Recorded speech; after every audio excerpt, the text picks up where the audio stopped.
जगह अपन पढ़ रहे हैं हरिवंश राय बच्चन को।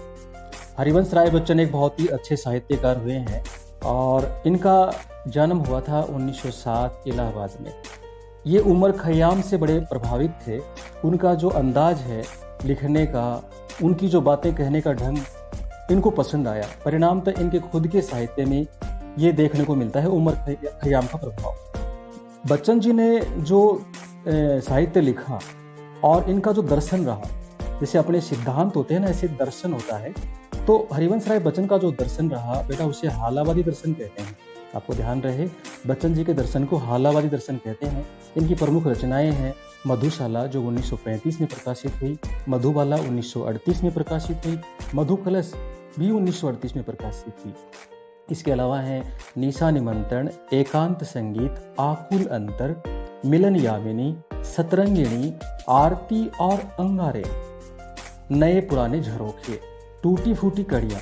ये सारी की सारी जो रचनाएं अपन ने अभी पढ़ी हैं, ऊपर जिनके नाम पढ़े हैं, ये काव्य संग्रह हैं, अर्थात कविता के रूप में लिखी गई रचनाएं हैं। क्या भूलूं क्या याद करूं, नीड़ का निर्माण, फिर बसेरे से दूर, 10 द्वार से सोपान तक, ये इनकी आत्मकथा 4 खंडों में संकलित है। 4 खंड हैं आत्मकथा के, मतलब 4 पुस्तकें हैं जो आत्मकथा लिखी है इन्होंने।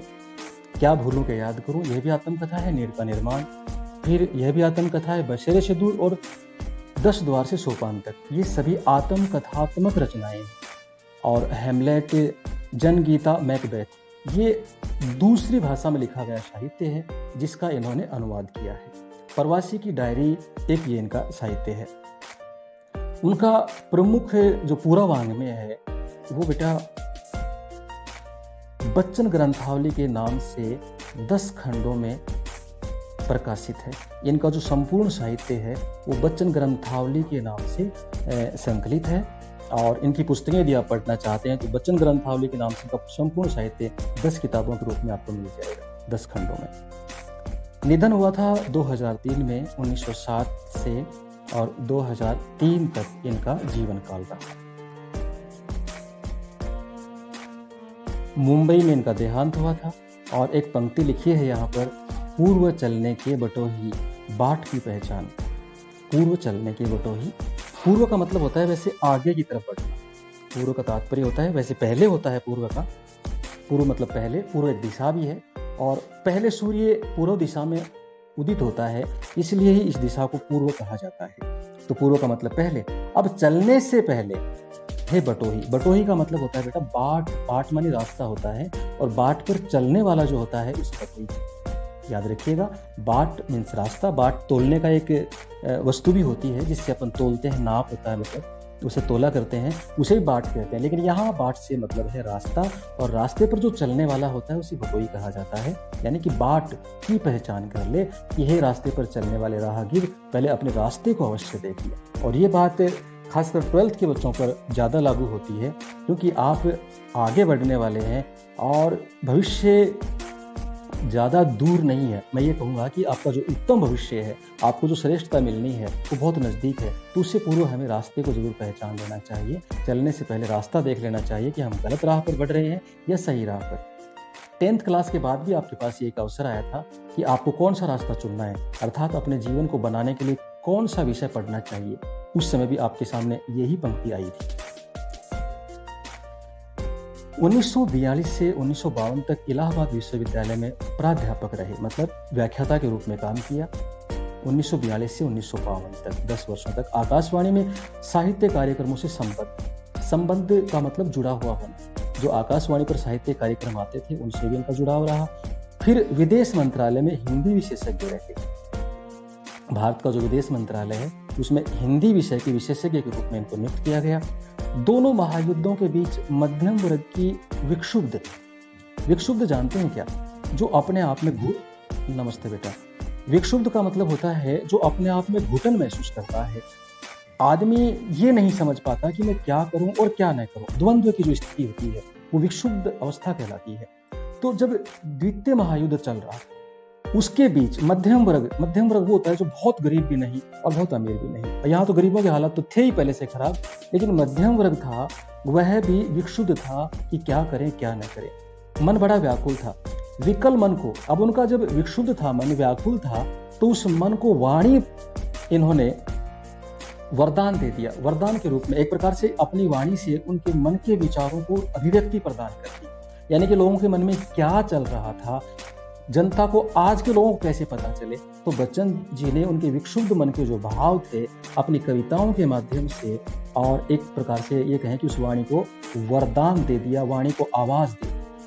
उन्होंने छायावाद की लाक्षणिकता और वक्रता के बजाय सीधी सादी जीवंत भाषा, बेटा एक तो छायावाद समझिए। छायावाद क्या होता है? छायावाद के माध्यम से हम बात कुछ और बोलते हैं छायावाद में, लेकिन उसका मायना कुछ और होता है, मीनिंग कुछ कहा कुछ जाता है लेकिन मतलब कुछ और निकलता है। तो ये होता है छायावाद। अब ऐसे में कोई समझे कोई ना समझे, क्योंकि सादा, यदि अभिधा शब्द शक्ति में सीधा साधा अर्थ अपन लेंगे ना, तब तो जो कवि ने सीधा लिखा है वही समझ में आएगा, लेकिन उसके गहरे भाव को समझना, उसमें दिक्कत आती है आम पाठक के सामने। इसलिए इन्होंने छायावाद का जो लाक्षणिकता है, जिसमें लक्षणा शब्द शक्ति है, उसको छोड़कर और सीधा वक्रता, वक्रता होता है भाषा का तीखापन, वक्रता वैसे टेढ़ापन तीखापन होता है, तो इन्होंने उससे जो लाक्षणिकता की जो तीखापन था उसके बजाय सीधी सादी भाषा को काम में लिया। और वो भी कैसी? जीवंत भाषा। जीवंत भाषा वो होती है जब पाठक उसे पढ़ता है तो उसे खुद के साथ बीता हुआ सा या ऐसा कुछ अनुभव किया हुआ सा प्रतीत हो, ऐसी भाषा को जीवंत भाषा कहते हैं। संवेदनशिक्त वो होता है जो दूसरों के दर्द को समझ सके, अर्थात संवेदना से सिक्त मानी सना हुआ। गेय शैली का मतलब होता है जिसे गाया जा सके, ऐसी शैली में अपनी बात इन्होंने कही है। व्यक्तिगत जीवन में घटी घटनाएं, आदमी के जीवन में बेटा बहुत सारी घटनाएं घटती हैं कि सहज अनुभूति की ईमानदार अभिव्यक्ति बच्चन के यहाँ कविता बनकर प्रकट हुई। बेटा यहाँ दो बातें ध्यान दीजिएगा, एक तो उनका व्यक्तिगत जीवन, कि व्यक्तिगत जीवन में वो कैसा अनुभव करते थे, और दूसरा उस समय का सामाजिक जीवन, कि उस समय के सामाजिक जीवन में जब द्वितीय विश्व युद्ध चल रहा था तब लोगों के क्या हालात थे। दोनों चीजों का इन्होंने सामंजस्य स्थापित किया, जिसे आप कोरिलेशन कहते हैं। सामंजस्य स्थापित करके इस कविता के माध्यम से हमारे सामने प्रकट किया है। इसलिए हम इसके दो अर्थ ले पाएंगे। एक अर्थ ले पाएंगे हम कवि का खुद से जुड़ा हुआ, जो अपने प्रियजनों से पिछड़ा है, मतलब जैसे अपनी पत्नी से, अपने बच्चों से, तो जो दर्द है बिछुड़ने का, और उसके बावजूद भी वो संसार में किस प्रकार से जी रहे हैं, एक तो वो अर्थ है। दूसरा कि संसार के लोग किस प्रकार से उस समय जब द्वितीय विश्व युद्ध था तब पीड़ित थे, तो उनके मन में क्या भाव थे, वो यहाँ पर व्यक्त किया है। मध्ययुगीन फारसी के कवि उमर खयाम, जिसका हमने अभी प्रारंभ में जिक्र किया था, मध्य युग में हुआ था, फारसी भाषा के कवि थे जिनका नाम था उमर खयाम, का मस्तानापन हरिवंश राय बच्चन की प्रारंभिक कविताओं, विशेषकर मधुशाला में एक अद्भुत अर्थ विस्तार पाता है। जब इनकी प्रारंभिक शुरुआती दौर की जो कविता है इनकी मधुशाला, जिसमें इन्होंने मधु का माध्यम मान, अर्थात मधु शहद, और मधु से मतलब यहाँ सुरा से है, शराब से है, और मधुशाला का मतलब यहाँ सीधा अर्थ लेंगे तो दारू का ठेका कहें, या वह स्थान जहाँ पर शराब बेची जाती है, तो यहाँ मधुशाला कहा है। लेकिन वो आनंद, वो सुकून की बात कर रहे हैं यहाँ, कि किस प्रकार से प्रारंभिक कविताओं में उन्होंने जीवन के सुकून को अभिव्यक्ति प्रदान की है। अद्भुत अर्थ विस्तार मिला। अद्भुत का मतलब होता है निराला, निराला ही अर्थ पाता है। जीवन एक तरह का मधु कलश, कलश मतलब बर्तन होता है बेटा, कलश एक बर्तन होता है जैसे मिट्टी से बना हो या और किसी धातु का बना हो, और इसमें मधु भरा हो, तो ऐसा कलश जिसमें मधु भरा जाता है। तो जीवन एक ऐसा कलश है जिसमें मधु भरा जाता है, और मधु आनंद देने वाला होता है, इसलिए कलश में भरा गया तो हमारा जीवन एक आनंददायी बन गया, आनंद से भरा हुआ जीवन बन गया।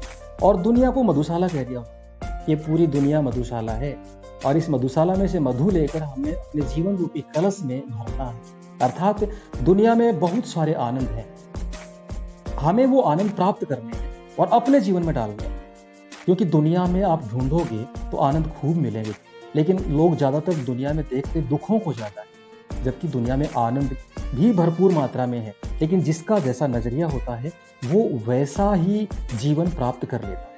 इसलिए जीवन एक कलश है, दुनिया रूपी मधुशाला में से मधु लेकर जीवन रूपी कलश में डालना है। कल्पना साकी है। साकी कौन होता है बेटा? जो मधुशाला में शराब पीने वाले लोग हैं, उनको जो शराब परोसता है जो पैक बनाता है उनके, उसे साकी कहते हैं। तो कल्पना हमारी साकी है, अर्थात कल्पना से आनंद के पैक बनाइए। शराब नहीं पीनी है, यहाँ पर शराब पीने की कोई शिक्षा नहीं दी जा रही है, कहीं गलत अर्थ मत ले लेना। लेकिन ये जरूर कह रहे हैं कि अपने आनंद की जो शराब है वो है कल्पना, जो मन में कल्पना करते हैं, हम विचार करते हैं, उससे आनंद के विचार हमें ढूंढने हैं।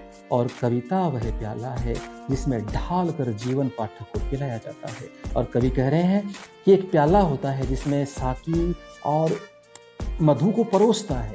तो वो प्याला कवि ने क्या माना, कवि ने कविता को उस प्याले का रूप दिया है कि कविता वह प्याला है जिसमें ढालकर या डालकर जीवन पाठक को पिलाया जाता है। कविता में जीवन को कुछ इस प्रकार से ढाल दिया जाता है, एक ऐसा रूप दे दिया जाता है कविता में जीवन का, और जब पाठक उसे पढ़ता है तो वह आनंदित हो जाता है, उसे जीवन की एक नई राह मिल जाती है, जीवन की नई दिशा मिल जाती है।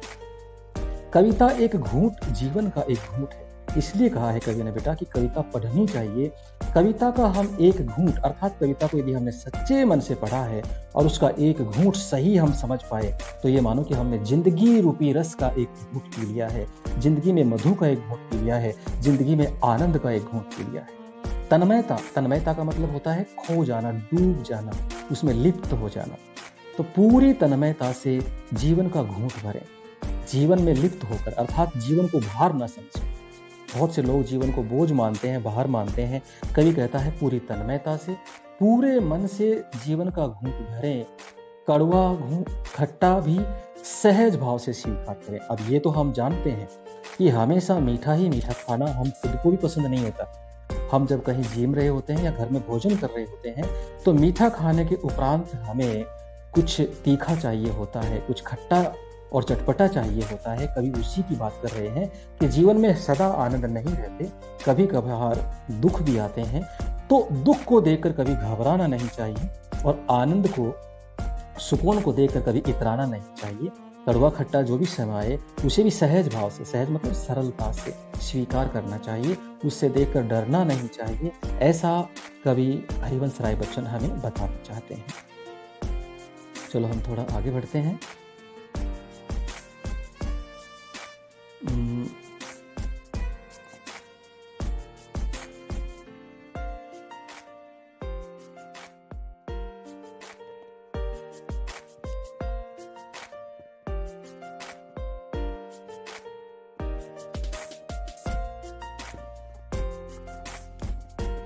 सूफियाना सी बेख्याली, ये सूफी संतों के बारे में बेटा आपने सुना होगा, जो गजल वगैरह गाते हुए फिरते हैं। कई फिल्मों में दिखाया जाता है, जैसे उसमें एक जंजीर फिल्म में दिखा रखा है, एक संत हाथ में चिमटा लेकर, काले वस्त्र पहनकर, सर पर एक कपड़ा बांधकर, और वो गाता फिरता है, यारी है ईमान मेरा यार मेरी जिंदगी। इस तरह की जो गजल गाए, मतलब कव्वालियां गाई जाती हैं, वो सूफियाना अंदाज होता है। सूफियाना सी बेख्याली समझते हैं क्या? बेपरवाह, कोई ख्याल ना हो मन में, बे उपसर्ग लगा हुआ है, ख्याल शब्द की, ख्याल होता है विचार, सभी विचारों को त्याग कर सूफियाना सी बेख्याली मन पर छाएगी।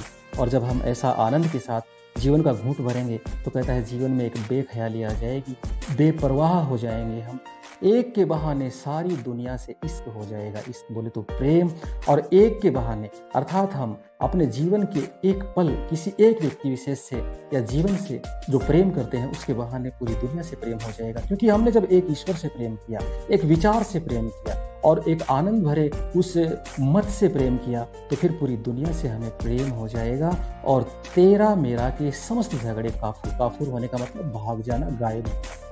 तो जो तेर मेर है हमारे ऊपर, छोटे बच्चे इस चीज से दूर होते हैं, उनको नहीं पता होता क्या मेरा क्या अपना, वो हर घर को अपना समझते हैं। आपकी एक कविता भी है ना, चिड़िया के बहाने, उस कविता में ऐसा बताया भी गया है कि तेरा मेरा के समस्त झगड़े काफूर हो जाएंगे। और जब पूरी दुनिया को से हम इश्क करने लगेंगे, प्रेम करने लगेंगे, तो फिर आपसी जो द्वंद्व है, आपसी जो झगड़े हैं, आपसी जो द्वेषता है, वो सब दूर हो जाएगी और हम एक रूप हो जाएंगे। पूरी दुनिया हमें अपने लगने लगेगी और तब हमारा जीवन बड़ा आनंद में जीवन होगा, हमारे जीवन में खुशियां भरी होंगी। इससे बच्चन का हालावादी दर्शन क्या है? तो बेटा आप समझ गए होंगे बच्चन जी का हालावादी दर्शन क्या है।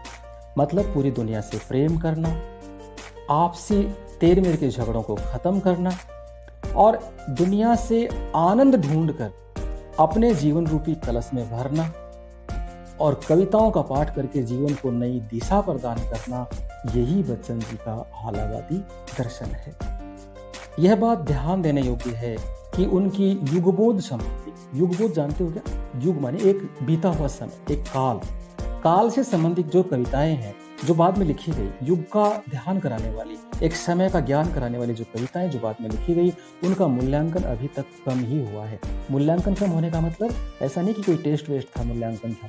मूल्यांकन मतलब जांच होना, अर्थात इनकी जो कविताएं लिखी गई जो युगबोध से संबंधित हैं, उन कविताओं को लोगों ने कम पढ़ा और ये कहें कि उनको समझ पाना लोगों की समझ से थोड़ा परे का विषय रहा, अर्थात उसमें बहुत ही गहरा विषय उन्होंने भर दिया है, जो कि उसका मूल्यांकन आज तक सही नहीं हो पाया। बच्चन का कवि रूप सबसे विख्यात रहा। बच्चन जी ने बेटा दोनों रूप रहे हैं, कवि के रूप में भी रहे हैं और लेखक के रूप में भी रहे हैं। कवि समझते हैं जो कविताएं लिखते हैं, साहित्य लिखते हैं। साहित्य दोनों तरह के होते हैं, गद्य और पद्य। तो जो पद्य लिखते हैं वो कवि कहलाते हैं और गद्य लिखते हैं वो लेखक कहलाते हैं। हरिवंश राय बच्चन दोनों रूपों में विख्यात रहे हैं, प्रसिद्ध रहे हैं, पर उन्होंने कहानी, नाटक, डायरी लेखन आदि के साथ साथ बेहतरीन आत्मकथा भी लिखी, जो 4 अपन ने पीछे पढ़ी है परिचय में। 2 ईमानदार आत्मस्वीकृति, जो ईमानदार आत्मस्वीकृति का मतलब क्या होता है? देखिए बेटा, कभी भी आप अपना जीवन लिखते हैं, अपने जीवन के बारे में आप कुछ भी, आत्मकथा के बारे में कुछ भी लिखना चाहते हैं, आत्म परिचय लिखना चाहते हैं, जो भी लिख रहे हैं, उसमें एक बात बहुत मायने रखती है, वो ये टॉपिक कि ईमानदार आत्मविश्वास होना चाहिए, आत्म स्वीकृति होनी चाहिए। एक तो खुद पर भरोसा हो लिखने का, क्योंकि भरोसा नहीं होगा तो हम जो चाहते हैं वो लिख नहीं पाएंगे। फिर हम वो लिखेंगे जो हमें लिखना चाहिए, वो नहीं जो हमारे साथ होगा। हम अच्छी बातें लिखेंगे अपने बारे में। और ईमानदार आत्म स्वीकृति मतलब आत्म में खुद को स्वीकार करना, जैसे भी है, अच्छे हैं बुरे हैं, जैसा बीता, अच्छा हुआ बुरा हुआ, सब ज्यों का त्यों यथावत लिखा। उसमें थोड़ा सा कल्पना जरूर डाल सकते हैं आनंद भरने के लिए, बाकी यथावत लिखना होता है आत्म स्वीकृति का। तो वो होना जरूरी है। जो इंसान आत्म स्वीकृति, अपने वास्तविक रूप को स्वीकार नहीं करता, वो आत्म कथा नहीं लिख सकता। तो इन्होंने आत्म स्वीकृति से लिखा और प्रांजल और परिष्कृत शैली जिसको बोलते हैं, जो स्पष्टता के साथ लिखा, के कारण निरंतर पठनीय बनी रही है। पठनीय का मतलब पढ़ने योग्य। इनकी जो लेखनी है वो निरंतर पढ़ने योग्य बनी रही है। इन्होंने बहुत ही अच्छा सुखद अनुभव देने वाला साहित्य लिखा है। यहाँ उनकी कविता आत्म परिचय, आत्म माने स्वयं का, परिचय माने जानकारी। उनकी कविता आत्म परिचय अर्थात खुद का परिचय दिया है, तथा गीत संग्रह निशा निमंत्रण का एक गीत दिया जा रहा है। एक तो निशा निमंत्रण और एक आत्म परिचय, 2 रचनाएं अपने इस पाठ्यक्रम में हरिवंश राय बच्चन की शामिल की गई। अपने को जानना दुनिया को जानने से ज्यादा कठिन है। बेटा ये बात बहुत महत्वपूर्ण है। हम दूसरों को बहुत जल्दी जानते हैं, दूसरों की कमियां भी हम जल्दी ढूंढ लेते हैं, दूसरों के दोष देखना हमें अच्छे से आता है, दूसरों की अच्छाइयां भी हम तुरंत बता देते हैं। कुछ पल के साथ से हम दूसरे का पूरा बायोडेटा सबके सामने रख देते हैं, लेकिन अपने बारे में हमें खुद को नहीं पता होता। और कई बहुत सी बातें हमारी ऐसी होती हैं, दूसरों से पता चलता है कि हम ऐसा भी करते हैं। इसलिए कहा है कवि ने कि अपने को जानना दुनिया को जानने से ज्यादा कठिन है। समाज से व्यक्ति का नाता खट्टा मीठा तो होता ही है, ये आप सब जानते हैं, क्योंकि समाज में बहुत से लोग हमसे प्यार करने वाले होते हैं और बहुत से लोगों को हम खटकते भी हैं। तो ये जो अनुभव है ना, ये खट्टा मीठा अनुभव होता है। जब कोई प्यार करने वाला होता है हमें अच्छा लगता है। बीच के से लोग होते हैं और बुरे लोग भी होते हैं, हर तरह के। वो लोग अच्छे होंगे लेकिन हमारे लिए तो बुरे होते हैं जो हमारी बुराई करते हैं। तो ये जो खट्टा मीठा अनुभव हम जीवन का लेते हैं, जग जीवन, संसार में जो हमारा जीवन, संसार रूपी जीवन कह सकते हैं, से पूरी तरह निरपेक्ष रहना संभव नहीं। निरपेक्ष जानते हैं क्या? एक तो सापेक्ष होता है, एक निरपेक्ष। निरपेक्ष मतलब दूरी बनाकर,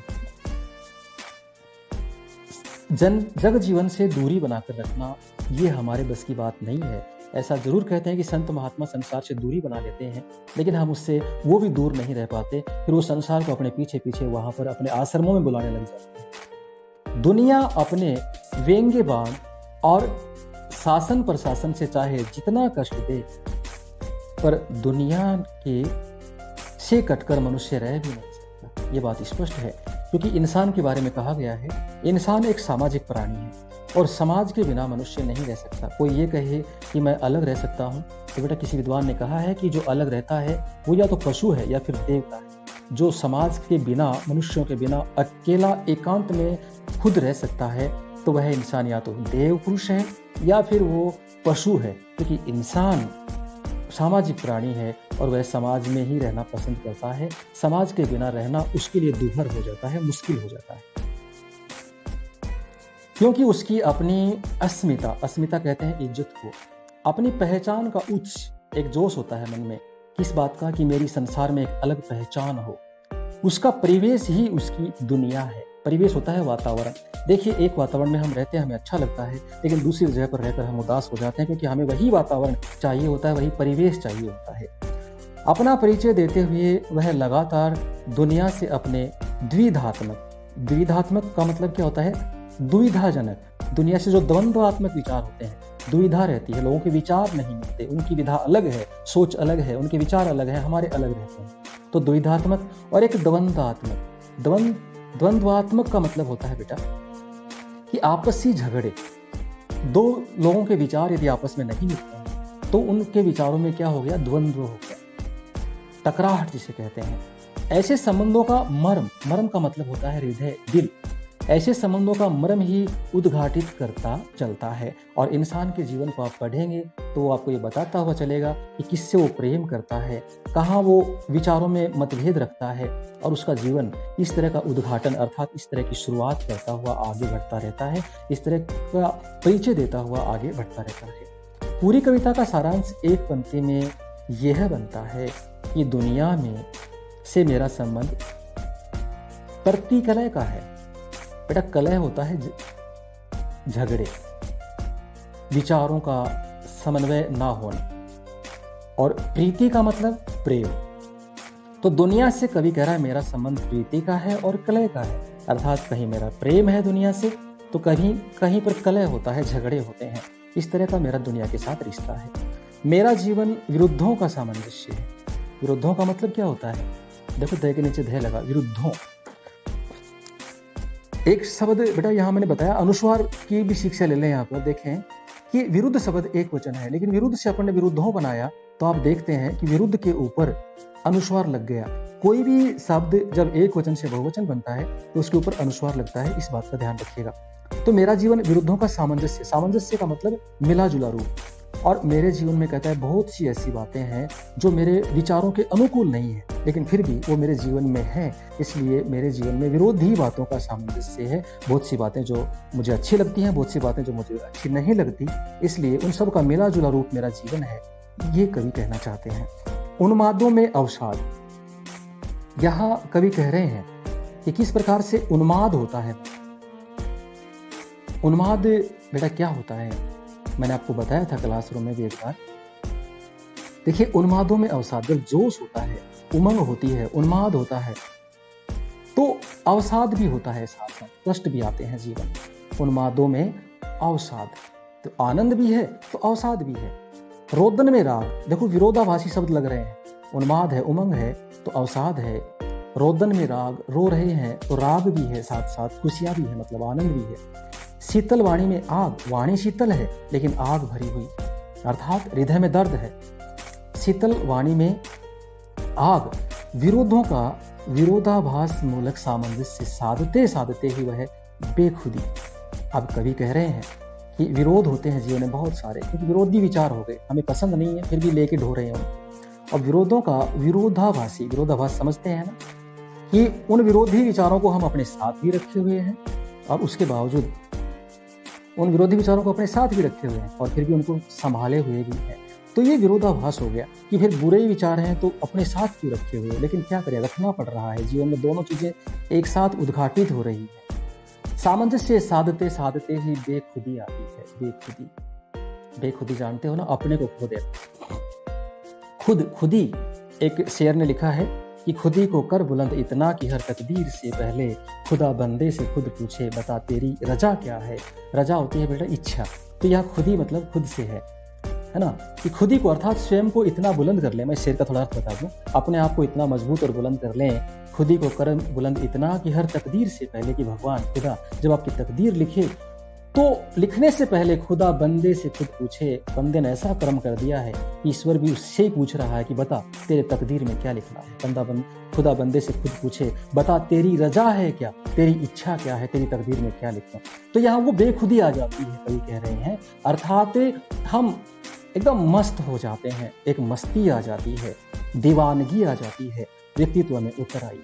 कवि कह रहा है कि मेरे व्यक्तित्व में जो ही मैंने दुनियादारी की इस सच्चाई को समझ लिया, तो मैं अपने जीवन में दीवाना हो गया हूं, दीवानगी आ गई है, मस्ती आ गई है, बेखुदी आ गई कि दुनिया में हूं, दुनिया का तलबगार नहीं।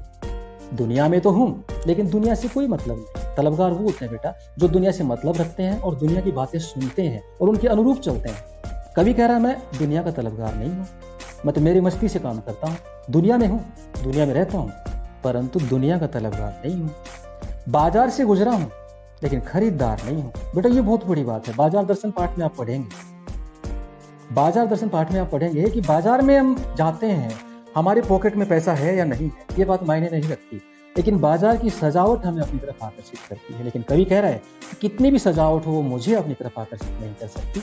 मैं अपनी आवश्यकताओं को जानता हूँ, समझता हूँ, मुझे क्या चाहिए मैं वही खरीदूंगा।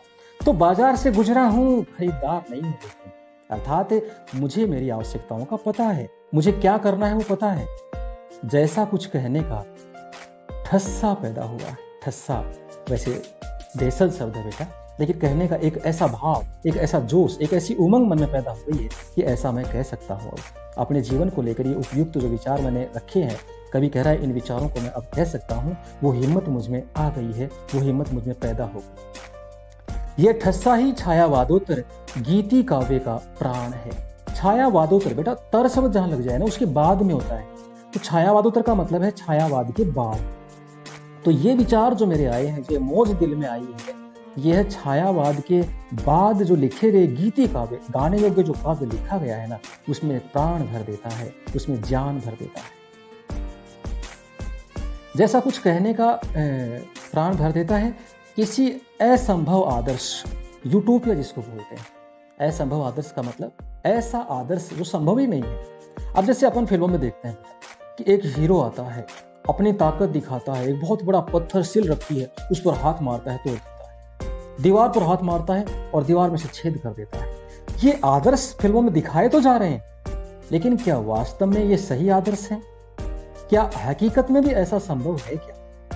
हमें लगता है हकीकत में ऐसा कर पाना नामुमकिन सा प्रतीत होता है।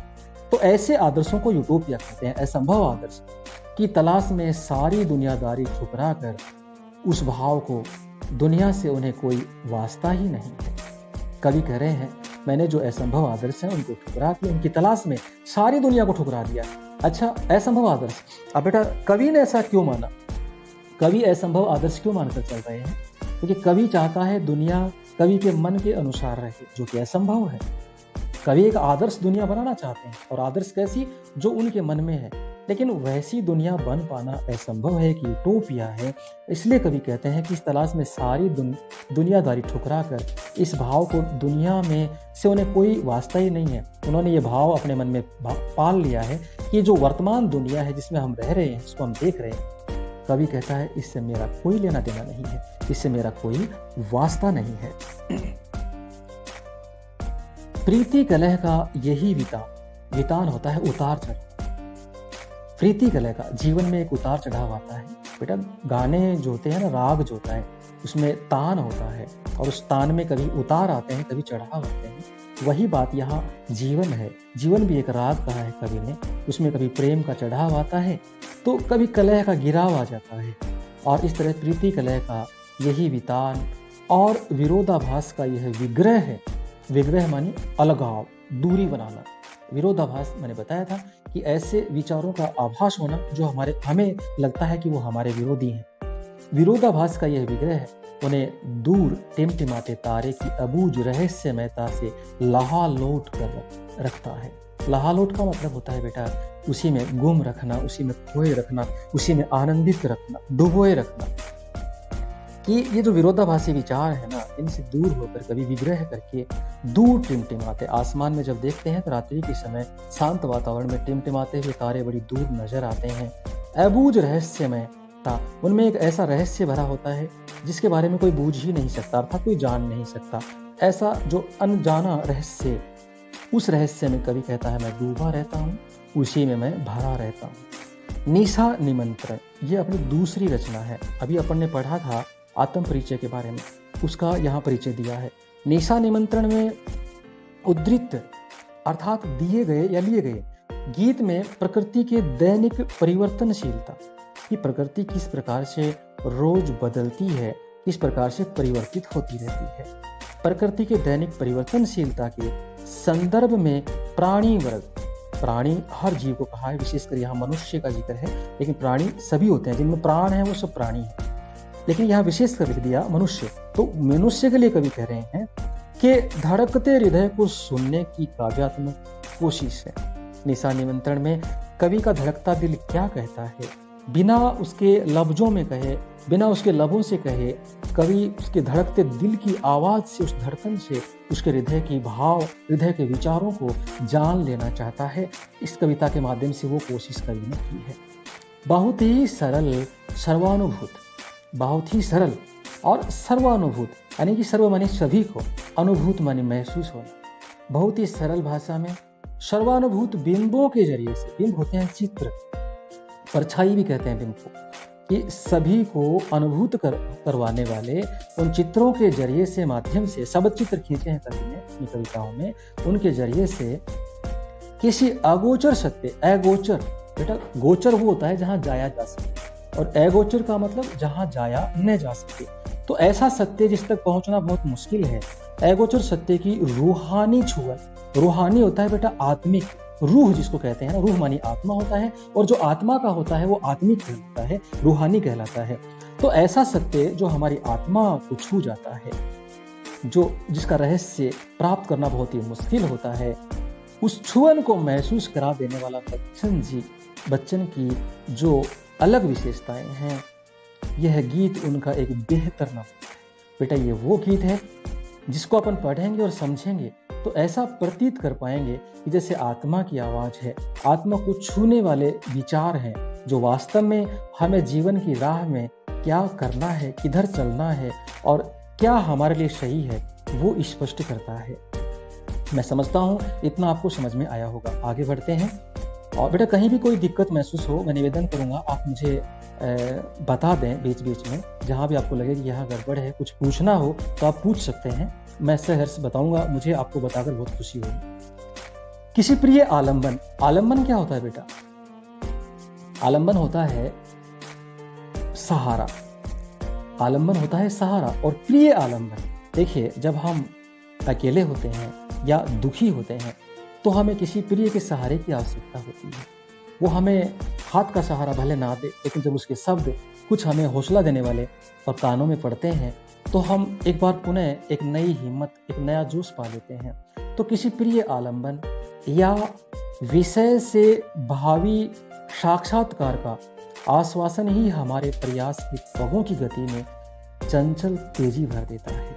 जब हमें कोई सहारा मिलता है अपने प्रियजन का, या उनका कोई आश्वासन मिलता है, या फिर वो हमें कोई उम्मीद पैदा कर देते हैं, जब उसका साक्षात्कार, आश्वासन का साक्षात्कार हमें मिलता है, हमें एक विश्वास मिलता है, तो हमारी जो प्रयास करने के जो तरीके हैं ना, उनमें तेजी आ जाती है। ये कहें कि हमारे पगों माने पैरों और की जो गति है उसमें चंचलता का मतलब तेजी, हमारे पैरों की गति में तेजी, बड़े चंचल होकर अर्थात उतावलापन आ जाता है पैरों में।